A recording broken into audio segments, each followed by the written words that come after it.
Hello, I'm Dr. Peter Downey, and I'm the Medical Director of the Paediatric Integrated Cancer Service Long-Term Follow-Up Program.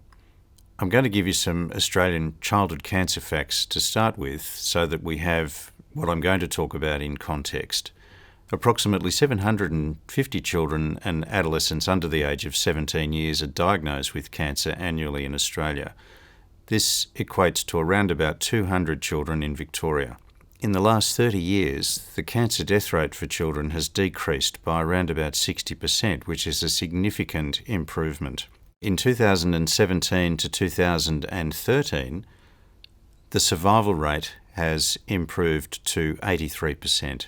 Survival is not even. There are some cancers which have a very high survival rate, such as low-stage Wilms tumour, Hodgkin's disease, non-Hodgkin's lymphoma, and the great success story of modern chemotherapy care, acute lymphoblastic leukemia. But there are still some challenges. Brain tumours, for example, and other solid tumours in childhood don't share that same excellent survival rate. But it's important to know that in children who survive 5 years beyond the diagnosis, they have a greater than 97% chance of surviving to the 10-year mark. Importantly, we need to be able to identify potential relapse before it is clinically evident. The other reasons for long-term follow-up, though, are to make sure that the patient's health is good. It's important to have good clinical care for each individual. It's important also to monitor for potential late effects, which may not be so evident at the end of treatment. We also need to learn about side effects of new treatments, and as treatments evolve, we need also to be able to minimise the toxicity of drugs and radiation and surgery so that allows us to plan less toxic protocols going forward. On this slide, I've listed a number of the potential side effects of childhood cancer treatment. And not every child obviously will get all of these particular side effects, but I think that it's important to be able to monitor for these side effects. Since the 1970s, when childhood cancer really started to show improvement, and that was the advent of chemotherapy, we've learnt a lot more about the side effects of chemotherapy, radiation and surgery. We know, for example, that there is around about an 18% mortality for childhood cancer survivors going back to the 1980s. We know that around about 60% of the children that are now adults from that era will have a self-reported chronic illness of some sort. Many survivors from that era also have had difficulties with their overall learning, their education, integration into school, finding a job, sexual function, a whole cornucopia of long-term effects that need to be monitored. I think it's important to make the point that from the era from the 1970s, 1980s and even into the early 1990s, there were significant side effects related to what we were learning about treatment for these young children with cancer. But those side effects are less because we have more knowledge of the toxic effects of therapy. Nevertheless, it's important that survivors of childhood cancer have a coordinated approach to their overall care and a holistic approach to their care, particularly when they have transition into the adult sector and into primary care. Let's start with the brain. The brain encompasses, as we know, the cerebrum, the cerebellum, the pituitary and the spinal cord. The majority of the side effects that we see in the developing brain are actually related to radiation therapy and less to chemotherapy, and even less to surgery, but all three modalities can have an effect on the developing brain. In considering the eyes, there is clearly abnormalities that can occur in the cornea, in the lens, less so in the retina, but also in the optic nerve. We know that the cornea is sensitive to irritation and scarring, and importantly, in some cases, the lens can develop cataracts. That's particularly true with radiation and with steroid therapy. It's something that always must be screened for in children, for example, that have had a bone marrow transplant. It's important to know, however, that the retina is not affected by chemotherapy. but that radiation therapy can result in decreased vision. When considering the ears, radiation therapy can result in thicker secretion, so it's important to have proper ear care. There can be scarring of the drum from repeated infections. There can be nerve damage as a result of certain drugs, such as the platin compounds cisplatin and carboplatin. There is also a small but recognised risk that there can also be nerve damage and deafness as a result of the use of antibiotics such as gentamicin, amikacin, and other aminoglycosides. These complications are rare and are usually detected at the time of treatment or soon after. They are compounded by the effect of radiation. For example, we know that if a child needs to have radiation and a platinum compound, their incidence of high-tone frequency loss is increased and can be quite severe. The consequence of this is that many children that have received cisplatin and to a lesser extent carboplatin and radiation need to have hearing aids. This can be really difficult in younger children because they don't like wearing them, but it's important when they're at school so that they can maximise their learning. Thinking about dentition, it's very important that every child has an annual dental appointment, but particularly so after being treated with chemotherapy and radiation therapy. Both these modalities can have an effect on enamel, and they can also have an effect on root formation. It's not uncommon for children that have had very high-dose chemotherapy, such as with a bone marrow transplant, that they have very poor root formation and small teeth. There's also the increased risk of dry mouth, which also then increases the risk of tooth decay.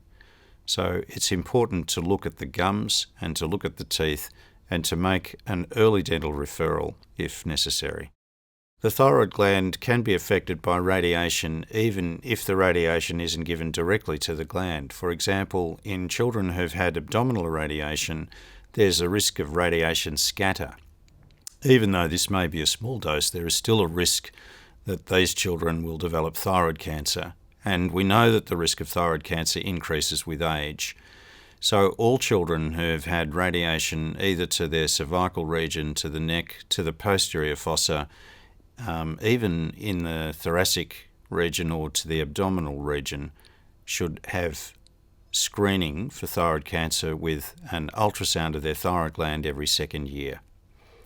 If any nodules are detected, then a fine needle aspirate is recommended to look at the histology, and if there are suspicious cells, then further treatment, including a thyroidectomy, can be done.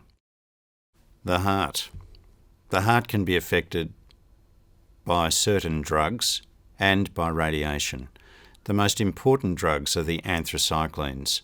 These are daunorubicin and doxorubicin, but also includes other anthracycline drugs such as epirubicin, mitoxantrone. And there are others as well, but they are the most common ones that are used in childhood cancer. The younger that you are and the higher the dose of these drugs that are given, then there is an increased risk of potential cardiomyopathy as you get older. This risk is relatively rare, but it does depend on the cumulative dose of the drug. A cumulative dose of greater than 400 milligrams per metre squared of doxorubicin or the equivalent increases the risk of cardiomyopathy. The current recommendation is that we perform an echocardiogram looking specifically at the ejection fraction and fractional shortening every 1 to 5 years, depending on the intensity of treatment and the total cumulative dose of the anthracyclines that I've just talked about. It's actually been found more recently that if you are older than 5 and have received less than 200 milligrams per metre squared of anthracyclines, then the risk of cardiomyopathy equates out to the normal population by 10 years after treatment. What this means is that from a practical point of view, that if you're older than 5, had received less than 200 milligrams per metre squared of an anthracycline, that by the age of 15 to 20, it's no longer necessary to continue on with regular echocardiography screening.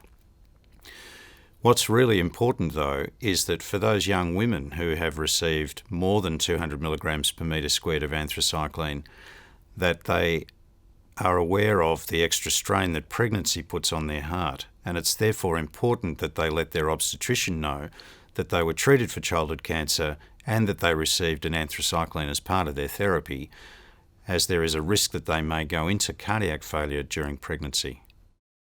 So that brings us now to the lungs. Pulmonary complications are related to some chemotherapy drugs and radiation. The chemotherapy drugs can be easily remembered as MBBS, methotrexate, bleomycin, busulfan, and I've taken a liberty here, it's S for cyclophosphamide. The two drugs that are really the most commonly involved, though, are bleomycin and busulfan. They can both cause pulmonary fibrosis.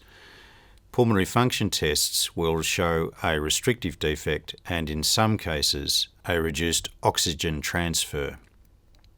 This is important because there will be reduced exercise tolerance, and this isn't static. It can get worse as the young adult gets older. It's extremely important for these young survivors to not smoke. The same applies for the previous slide when I was discussing cardiac function, but it's very important, I can't emphasise this enough, that these young people should not smoke. There has been a large study done in the United States looking at the childhood cancer survivor group, and it shows that fewer survivors, when compared to their siblings and peers, have ever smoked, 21% versus 35%. However, the survivors had an increased reporting of asthma, bronchitis, a chronic cough, and emphysema. And this goes back to the previous era of treatment with radiation and the use of other drugs that can cause pulmonary fibrosis. The kidney can be affected by certain chemotherapy, again by radiation, but the most common effect on the kidney is nephrectomy. And this is particularly so with children who have been diagnosed with Wilms tumour. Wilms tumour peaks in incidence between the ages of 2 and 3, so therefore it's a disease of very young children. The standard of care for childhood Wilms tumour is for removal of the affected kidney. In children who've had a nephrectomy and therefore have a single kidney, it's important to monitor kidney health. This requires an annual blood pressure and urinalysis, particularly looking for proteinuria. It's uncommon for children to develop end-stage renal failure, but it's important to monitor renal health because there's only one kidney. I get asked a lot about what advice should be given for children that are very active sporting. And my advice is that if they are snowboarders or skiers, to always wear a kidney guard. Likewise, to try and limit really active sports such as football, rugby, horse riding, that sort of thing. At the end of the day, you can't stop people from doing what they want, but it's important to give advice to try and minimise the risk. Another question that we often get asked, particularly at the time of diagnosis of childhood cancer, is what about fertility? It's important to know that in modern chemotherapy treatment, most children will actually be fertile, and not only that, that they'll progress normally through puberty. There are many potential mechanisms for reduced fertility, such as decreased gonadotrophin secretion from the pituitary as a result of radiation. But there is also the direct effect on the gonads, either by alkylating agents such as cyclophosphamide and ifosfamide and radiation. The increasing doses of alkylating agents that are used in modern chemotherapeutic protocols therefore can cause a risk of increased infertility. Fertility studies have certainly shown that doses of cyclophosphamide greater than 3 grams per metre squared as a cumulative dose can be associated with infertility, particularly in males.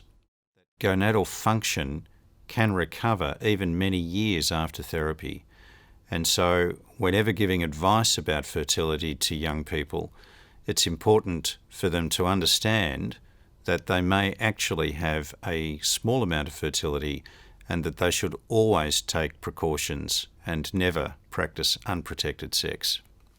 The musculoskeletal system can also be affected by chemotherapy, radiation and surgery. Clearly, if a young person has an osteosarcoma and needs an amputation, then their musculoskeletal system is being affected. But it can be much more subtle than this. We can sometimes see scoliosis, we can see soft tissue hypoplasia, particularly in the field of radiation, and the other important side effect of therapy is the potential for osteopenia and avascular necrosis. Avascular necrosis of bone tends to occur more commonly in large joints, such as the hips and the knees, and it tends to occur more commonly after high-dose steroid therapy. So, for example, in the modern era of the treatment of acute lymphoblastic leukemia, there is an increasing risk of osteonecrosis, avascular necrosis of bone, in these young people. There is, however, an important risk factor distribution. In children who are under the age of 10 and who received steroid therapy for ALL, their risk of developing AVN is less than 1%. But in the teenage population, the risk of developing AVN, even with the same protocol, approximates 15%. So it's important to know not just about their therapy, but also the age at which the therapy was given. For those children who have developed avascular necrosis, treatment options are fairly limited. There is some evidence that bisphosphonates may help, but the jury is actually out on how useful this sort of intervention actually is. The other important fact to know about is that most children, in fact 99% of them that have avascular necrosis, they present with symptoms within 3 years of treatment. So it's an early presentation, not a particularly late one. So for follow-up assessment of hormones, what tests need to be done? When thinking about fertility, FSH, LH, estradiol for women, anti-Müllerian hormone, testosterone for males.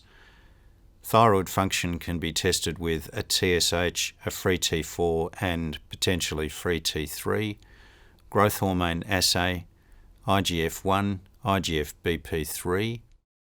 Also, cortisol, an early morning cortisol is best, and fasting lipid profile. There is actually an increased risk of metabolic syndrome in children who have been treated for ALL, particularly in the era of cranial radiation as prophylaxis for CNS leukemia. Obesity in our population is a significant public health problem. In children who received radiation for ALL in the past, there is a known increased risk of developing obesity and the metabolic syndrome in these patients as they approach middle age. It's very important to monitor lifestyle and to give good advice about exercise, reducing fat intake and reducing salt intake. It's been found that for children who received greater than 20 gray of cranial irradiation and who were under the age of 4 years at the time of treatment, that there is a significant risk of metabolic syndrome as adults. This is true for both male and female survivors, but is more marked in the female survivors, particularly those that are over the age of 25. Subsequently, it's important for follow-up of all childhood survivors of acute lymphoblastic leukemia to be monitored for cholesterol, triglyceride, HDL, LDL ratio, as well as a fasting insulin and a fasting random blood glucose. It may also be that there's a defect in the leptin receptor gene. Interestingly, female ALL survivors from the 80s and 90s who were found to be obese were also found to be homozygous for the arginine allele. So it may not be purely a result of lifestyle, but there is some evidence that there is also a physiological abnormality that's involved in the risk of obesity in these survivors. The impact of cancer on the development of the child is multifactorial. It can depend on the personality of the child, the age at treatment, as well as the therapy that they received. But it's also important to remember that they can be impacted by those around them, particularly parents, grandparents, and significant others that are in their lives. All of what I've told you so far really has depended on what's known from the Childhood Cancer Survivor Study as well as research that we've been doing here. What's important to remember is that most childhood cancer survivors will go through puberty normally, they'll go through adolescence normally, and they'll become healthy young adults. But it's important to have good health surveillance. In the Childhood Cancer Survivor Study group that I've mentioned earlier, 60% reported some form of chronic illness. These were self-reported, but still significant in the lives of those patients that were doing the reporting. There is also a risk of early menopause, so that in some children, some young girls have had very intensive chemotherapy. Even if they have a return to normal menstruation, it might be prudent to refer to a gynecological fertility expert and to have egg harvesting, so that in case there is premature menopause, there is at least the insurance policy of having the potential for fertility later in life. I think another important point about childhood cancer survivors is their integration back into the normal community. Some children can find this very difficult. It's particularly so if they've had a lot of hospitalisation and intensive therapy. They become almost, I would say, adult, and I'd say that in inverted commas, in their attitudes and approaches, and that can sometimes mean that they're ostracised from their peers once they get back into the school environment. It's important, therefore, that they are helped to integrate back into social settings. So finally, another question that I'm often asked about is, what about the risk of second cancers? It's been recognised for 40 years that survivors of childhood cancer have an increased risk of second cancers. I'd like to make the point, though, that the risk of second cancers is extremely low. And in the survivors of childhood cancer from the 70s and 80s, it was almost always related to radiation therapy. Around 50% of second cancers are skin, not just melanoma, but squamous cell carcinomas, and as we're now starting to see, basal cell carcinomas in radiation fields at a younger age than would normally be seen. 25% of second cancers are brain tumours, 70% of those are meningiomas.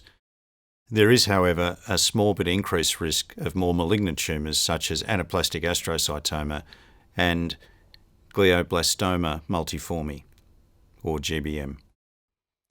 Other increased risks tend to go up with age, such as breast cancer risk and bowel cancer risk. These are relatively new and ongoing findings, and it's a demonstration of why it's important that there is continuing research in this patient population. I'd like to share an example with you. For example, for young girls who received a low dose of radiation as conditioning for a bone marrow transplant, by the age of 21, these young girls have been found to be at the same risk of developing breast cancer as if they carried the BRCA1 gene. So therefore, currently, our screening has changed. It used to be that we recommended starting mammography at the age of 35 to 40, but now we recommend mammography plus or minus an MRI scan starting at the age of 25 for these young women who are at risk. I hope what I've been able to demonstrate is how important holistic follow-up care for these young patients is, and how important it is for them to have a regular follow-up in primary care. There's going to be some children, as they become adults, that require adult care in a tertiary centre.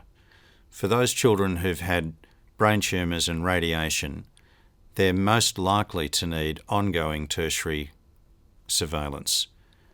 For those children, though, that received low-dose chemotherapy for an early-stage Wilms tumour, for example, they have one kidney, but they don't need to be seen in a tertiary centre and can be managed in primary care. And in fact, I think almost all children that are survivors of childhood cancer can be managed in primary care through their own GP. It's important, though, that the GP and whoever else is involved in primary care looking after these young people is aware of the potential side effects and what needs to be screened for.